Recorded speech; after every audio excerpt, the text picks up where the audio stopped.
احمد بن حنبل، جتنی بھی کتابیں ہیں عزیزان محترم، خاص طور پر مستند کتابیں، ان سب کے اندر متواتر ایک حدیث موجود ہے. اور بھی بہت ساری حدیثیں ہیں. یہ حدیث جو میں آپ کی خدمت بیان کر رہا ہوں، اور وہ حدیث جو ہے وہ پیغمبر اکرم حضرت محمد مصطفیٰ صلی اللہ علیہ وسلم محمد، آپ کی خدمت میں ریپیٹ کرتا رہتا ہوں تاکہ یہ ذہن میں بیٹھ جائے. فرماتے ہیں کہ قیامت میں اگر ایک دن بھی رہ جائے گا تو اس ایک دن کو اللہ اتنا طولانی کر دے گا کہ اس میں وہ آئے گا جو میرا ہم نام ہوگا، یعنی رسول کے نام کا نام ہوگا، میری اولاد میں سے ہوگا، اور دنیا کو عدالت سے بھر دے گا جیسے دنیا ظلم سے بھری ہوئی ہے. اب وہ جو آئے گا وہ اللہ کا نمائندہ ہے، اور ہمارے عقائد میں اللہ کا نمائندہ معصوم ہوتا ہے. یہی ایک سب سے بڑا فرق ہے ہمارے فرقے میں اور باقی فرقوں میں. اس میں کوئی وہ نہیں، بہرحال لوگ سب کو مانتے ہیں، ان سب ہستیوں کو مانتے ہیں. حتیٰ جتنے بھی امام ابو حنیفہ، امام شافعی، امام حنفی، یعنی یہ سب مانتے تھے. کس کو؟ امام جعفر صادق علیہ السلام کو. اللہم صلی علی محمد. مانتے تھے، امام کو مانتے تھے. تو ہمارے یہاں امام معصوم ہوتا ہے. اور اثنا عشری کس کو کہتے ہیں؟ 12 امام کے ماننے والے کو.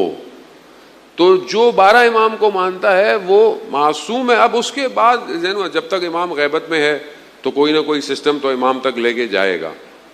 ظاہری طور پر اگر کوئی سسٹم لے کے جا رہا ہے تو وہ یہی ولایت فقیہ کا سسٹم ہے کہ جو ہمیں، کیونکہ یہ جو بھی مجتہد ہوتا ہے وہ نائب امام ہوتا ہے. جیسے امام خمینی تھے، رہبر شہید تھے، آیت اللہ سستانی اتنے بڑے مجتہد ہیں، اور ابھی رہبر آیت اللہ مجتبیٰ خامنائی نائب امام ہے. نائب امام ہے، معصوم نہیں ہے، معصوم ہو ہی نہیں سکتے. خود نوکر ہیں، خود کہتے ہیں اپنی کتابوں میں ہم ان کے غلاموں کی قدموں کی خاک ہیں. لیکن کیونکہ وجود میں ولایت کو لیا ہوا ہے تو دشمن کے مقابلے میں کھڑے ہوئے ہیں. اصل یہ ہے، دیکھیں اصل چیز انسان کی ذمہ داری ہے. کربلا ذمہ داری سکھاتی ہے. کربلا یہ نہیں سکھاتی کہ آؤ اور چلے جاؤ. نہیں، آئے ہو ذمہ داری کو ادا کرو. ذمہ داری کو تم نے ادا کرنا ہے، چھوڑ کے نہیں جانا. چھوڑ کے جانے والا امام کی اطاعت نہیں کرے گا جانے والا.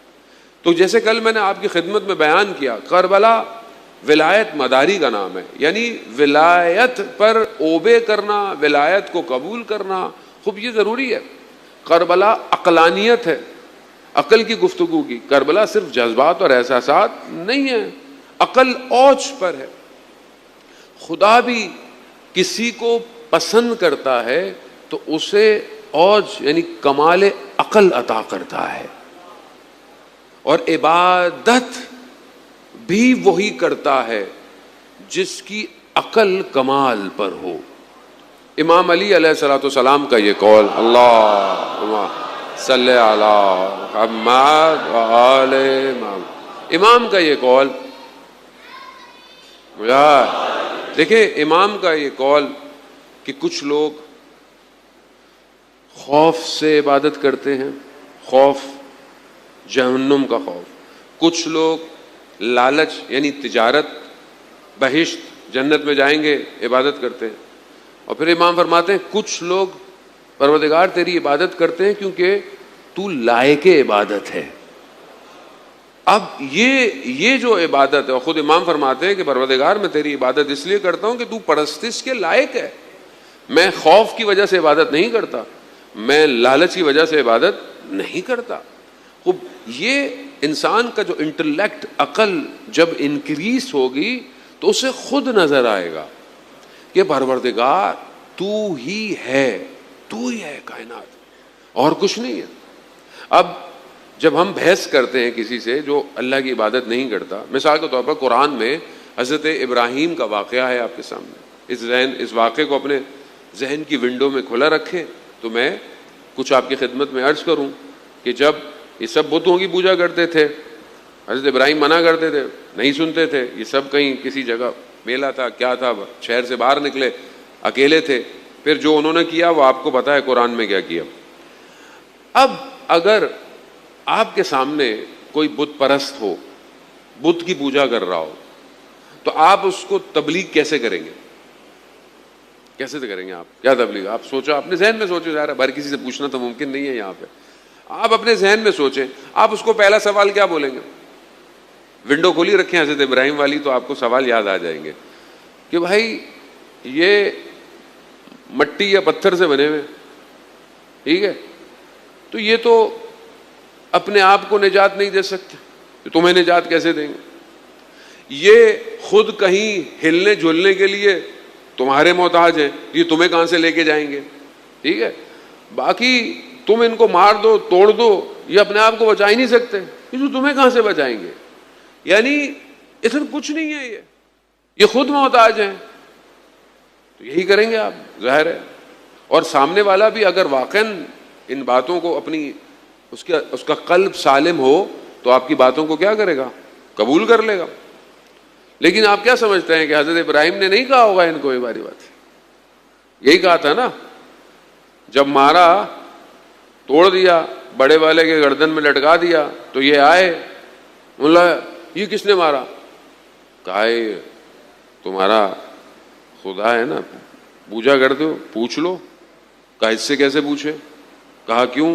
کہا یہ تو بول نہیں سکتا. کہا جو بول نہیں سکتا تو اس کی عبادت کرتے ہو. یعنی وہیں دلیل دے کر ختم کر دیا. عزیزان محترم, اگر ہم پتھر کے بتوں کو لوہے کے بتوں میں بدل دیں تو کیا قانون فرق ہوگا؟ کیا سوالات چینج ہو جائیں گے؟ یہی رہیں گے. لوہے کا بت بھی ہو تو بھی. اگر یار تھوڑا تحمل دیں عزیزان محترم, کربلا سننا آسان ہے, کربلا پہنچنا تھوڑا مشکل ہے. اگر یہی بت کاغذ کے ہوں تو کوئی فرق ہوگا؟ دلائل میں کوئی نہیں فرق ہوگا. کاغذ خود کیا کر سکتا ہے؟ کچھ نہیں کر سکتا, پھاڑ دو پھاڑ دو. اب ہم اپنی زندگی میں دیکھیں, پتھر, مٹی, مکان, بلڈنگ, عمارتیں, بنگلے, لوہا گاڑی بچا لے گی, سیف کر لے گی, شخصیت بنا دے گی, ایسی ہے نا, یا کچھ اور ہے؟ کاغذ, نوٹ, کرنسی جتنی ہوگی مجھے بچا لے گی. تو کہیں خدا نہ خواستہ ہم بھی نہیں مولانا صاحب, گھر کہاں اور بت کہاں؟ ہم کب کہہ رہے ہیں کہ یہ گھر ہمارے بت ہیں؟ عزیزان محترم, قرآن کی آیات ہیں, انہوں نے بھی یہی کہا تھا. انہوں نے یہ تھوڑی کہا کہ یہ اللہ, انہوں نے کہا اللہ وہی ہے مگر کام یہ کرتے ہیں. تو ہماری زندگی, اللہ اکبر, الحمدللہ رب العالمین.